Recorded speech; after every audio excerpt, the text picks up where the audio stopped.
And then there's a quick walk around video. This is for a really lovely CR-V. It's a 2 litre S manual petrol, 2014 car with just 54,000 miles on the clock. Finished in passion red, which never looks as good in the photos or videos as it does in the flesh. It's a lovely colour for this car. It sits really nicely on it, very rich colour. Front of the car, really clean, lights and lenses clear and intact. There's no cracks or condensation there. Bonnet, can't see a stone chip with any note on there at all. Near side, beautifully smooth in the panels, really crisp in the panel work there. Near side front alloy, can't see any obvious marks in there either. Near side rear, again, the same. Go around the back, bumper corners, lower section all very clean. Tailgate itself, absolutely unmarked. On the opposite side of the car, again, absolutely like a mirror down there. The rear alloy, again beautiful. I've splashed on it, do apologise.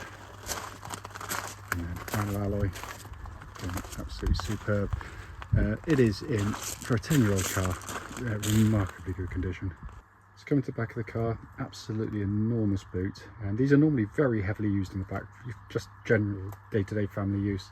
Yeah, this has been kept in beautiful condition. Coming into the back, we've got enormous amounts of rear room. I'm 6 foot and I can sit behind myself with acres to spare. The back of the car, again, for a family car, has been kept beautifully. Video, for no apparent reason, makes the centre of the seats look a little bit pinky on occasions. They're not, they are black. It has been kept superbly well back here. Coming into the front of the passenger side, very, very clean. There's a set of original Honda mats. The passenger seat there, again, not been given much use at all. Finally coming to the driver's side, door card really clean. Sorry, my phone buzzing inside the car, there's nothing buzzing in the car. And driver's seat, again, in simply lovely condition there. So inside the car, engine's running as always, the dash is illuminated. Dashboard looks pretty much like new, it's in fantastic condition.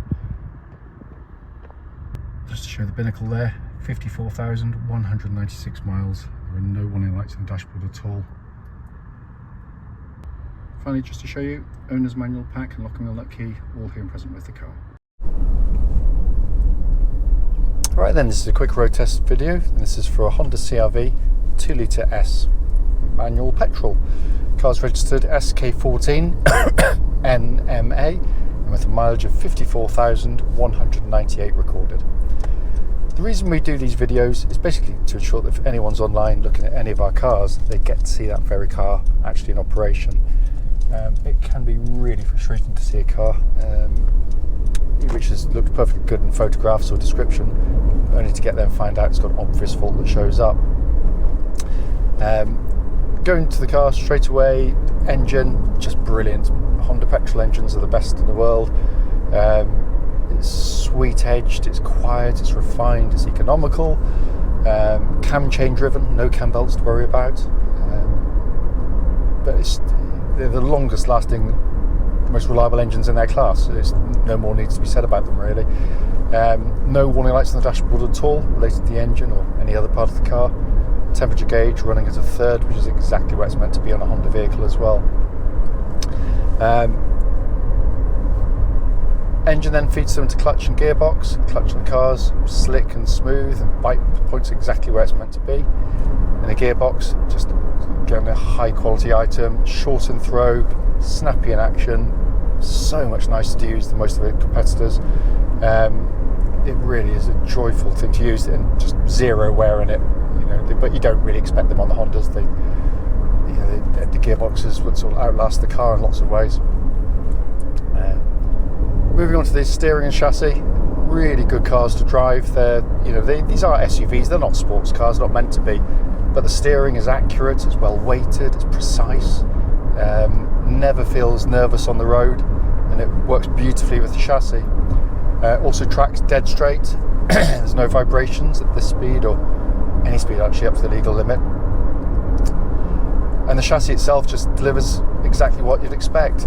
Very comfortable, compliant ride, very well judged, because even though it's a taller vehicle, it keeps body roll in check really well. When you go through corners, it flows the corners brilliantly well for this type of car. Because if you go too soft springing, you end up with loads of body motion, which can be really unpleasant and nauseating. But this is a class act.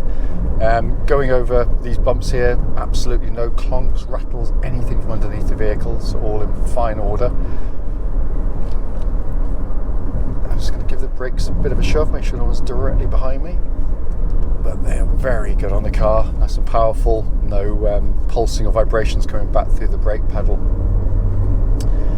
And then finally coming inside, brilliantly put together cars, no squeaks, no rattles, solid as a rock, great visibility all around, helped by kind of a low dash line and these huge wing mirrors to make you feel very confident on the road.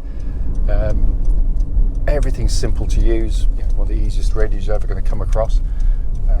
Dual zone climate control system, so you can have different temperatures side to side if you really want to, and that's pumping out absolutely ice cold air, by the way. All of the switch gears, as always the case, has that lovely high quality feel to it.